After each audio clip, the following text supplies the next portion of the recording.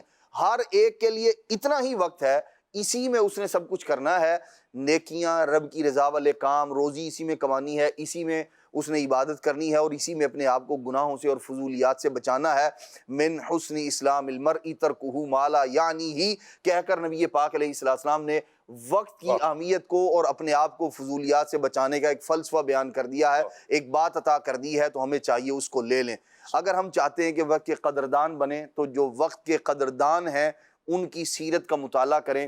حضرت امام شافعی رحمۃ اللہ علیہ فرماتے ہیں میں نے بہت سارے صوفیاء کی صحبت کا فیض پایا ہے، اور ان سے میں نے ایک بات سیکھی ہے کہ وقت ایک تلوار ہے، اگر تم اسے نہیں کاٹو گے تو یہ تمہیں کاٹے گا۔ اللہ اکبر۔ نبی پاک صلی اللہ علیہ وسلم کی ایک حدیث مبارکہ ہے شعب الایمان شریف کی، میرے آقا صلی اللہ علیہ وسلم فرماتے ہیں روزانہ جب سورج طلوع ہوتا ہے تو دن یہ اعلان کرتا ہے جو کوئی مجھ میں اچھا کام کر سکتا ہے تو کر لے، کیونکہ آج کے بعد میں کبھی پلٹ کر نہیں آؤں گا۔ ایک دفعہ غور کیجئے گا مدنی چینل کے ناظرین کہ آج کا جو دن میرا گزرا ہے، رات کو جب سونے لگے ایک دفعہ غور کیجئے گا میری زندگی کا یہ ایک دن کیا مجھے یہ جنت میں لے کر جانے والے اعمال سے بھرا ہوا ہے یا جہنم میں لے جانے والے اعمال سے بھرا ہوا ہے۔ آپ خود وقت کے قدردان ہو جائیں گے۔ اگر آپ کو یقیناً ہر مسلمان کو جنت میں ہی جانا ہے، اللہ سے، اللہ کے رسول سے محبت ہے اور یہی عمل ہونا چاہیے۔ اللہ تعالیٰ مجھے، آپ کو، ہم سب کو وقت کی قدر کرنے کی توفیق عطا فرمائے۔ آمین بجاہ النبی الامین صلی اللہ علیہ وآلہ وسلم۔ صلاۃ والسلام۔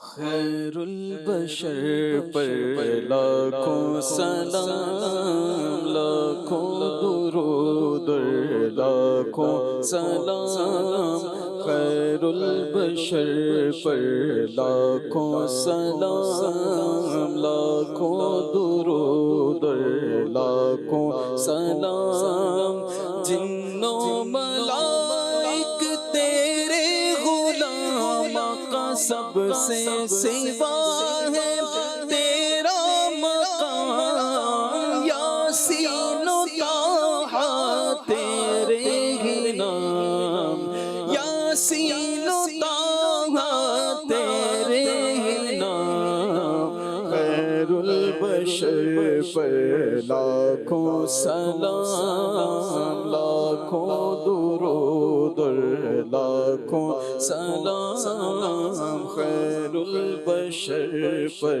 لاکھوں سلام، لاکھوں درود اور لاکھوں سلام۔